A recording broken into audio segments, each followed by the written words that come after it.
One of the things you're going to encounter fairly often as an artist is failure.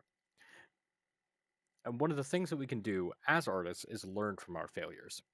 So, what we're going to do today is we're going to look at one of my previous environments and we're going to see what went wrong and what we can learn from it.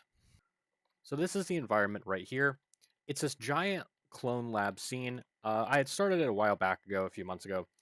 So, let's just take a look at some of the small things that we see in the scene.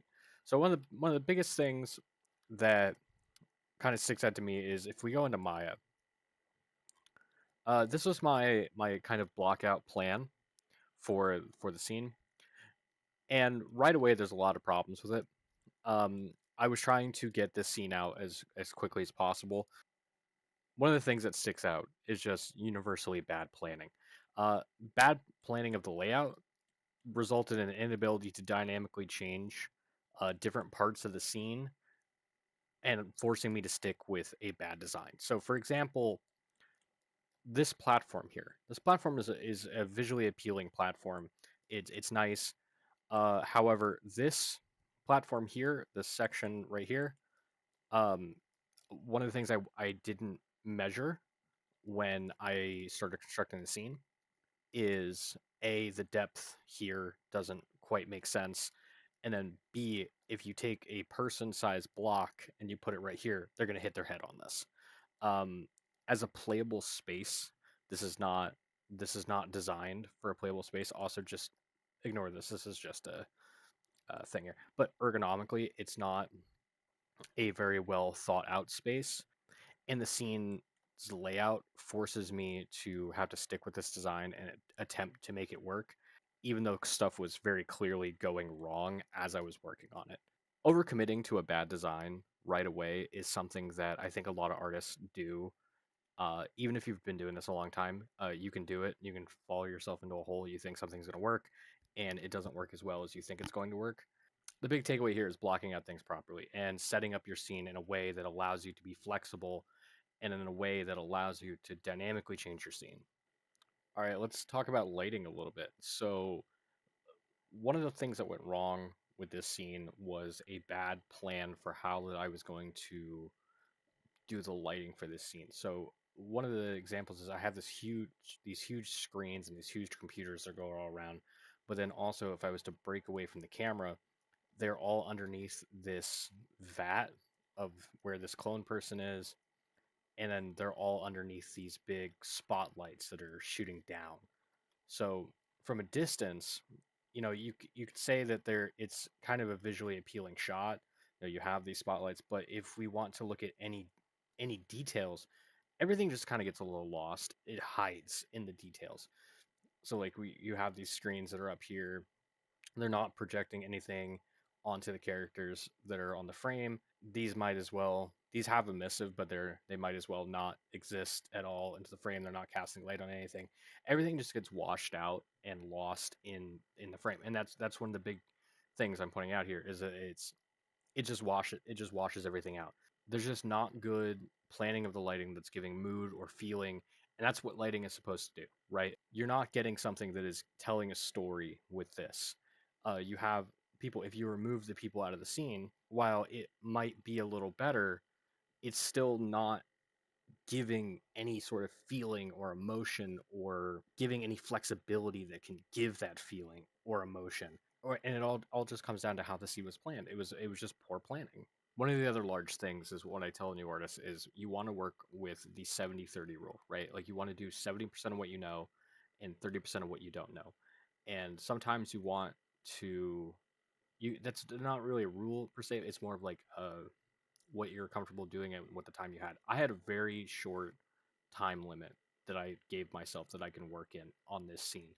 And I was trying to find ways that was speeding up the workflow, which was my 30%, where I was sacrificing things I did know how to do, where I could have spent more time working on it. So, for example, we have this piece right here in dead center, that has this really really bad roughness variation on it that should never look like this. This is a quality that I was not happy with. I was not satisfied, or that you had decals over here that are placed and go off this way, or say these bars here that are a modular piece that are the same as this technically are missing textures, and it's things that I should have caught. But I was spending more time trying to fix the things I didn't know how to do rather than the things I did know how to do, and I was not focusing on that 70%. So one of the biggest things is if we look side by side with our concept image that we have with the scene that I was making, uh, one of there's a large deviation of what was working here and what was we were creating.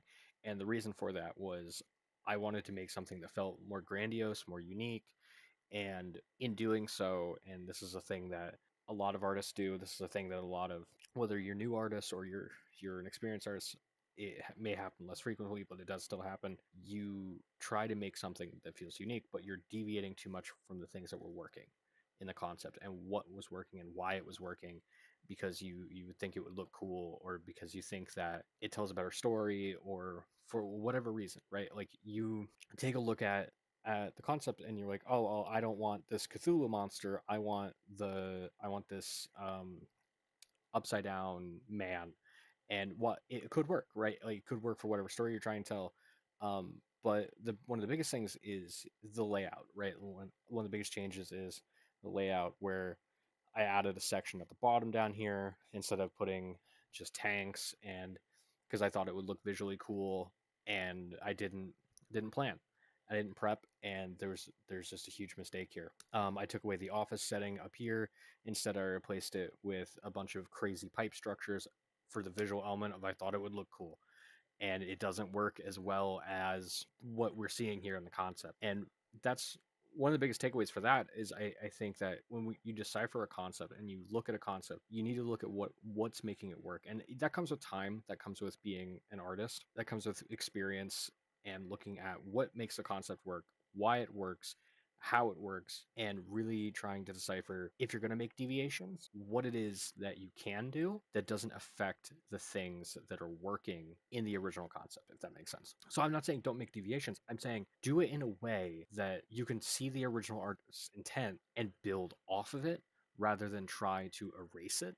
So one of the biggest points I'm trying to like make here is that most of the issues that came from the scene resulted in poor planning. They resulted in things that I thought that I either had the best solution for when I started it, or I had a way of doing something that I thought would be cool to do, or just deviations from the concept. Like they're super small things that can pile up, but I was wrong. I was wrong at the time. It's admitting that, I got it wrong. And I think that's the first major step, is just admitting that you did get it wrong. So where do you go from here? Right. Most important step is kind of realizing that even when you've been doing this for years, I've been doing this for about 7 years now, 7, 8 years now, professionally.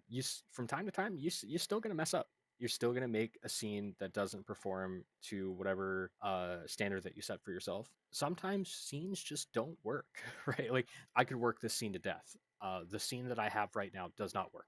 It does not work in any way, shape, or form. It's going to require a complete redo of the scene, and I'll probably do that at some point. I'll make sure to post it, and we'll go through everything.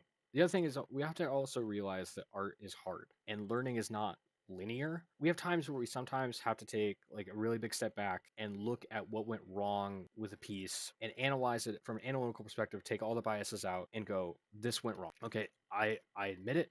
This went wrong, but failure is perfectly okay. And it means that when you load Maya or Unreal or Painter or Designer or ZBrush or any of these things, when you load it again, the knowledge that you have now from the failure is better than you had before. And tomorrow is another day. You're going to keep going forward. And so for me, when I made this scene, the actionable changes that I'm going to be doing from this, when I made this scene, I significantly lowered my scope, right? This was one of the biggest scenes I had ever worked on, like in big, especially biggest interior scenes, right?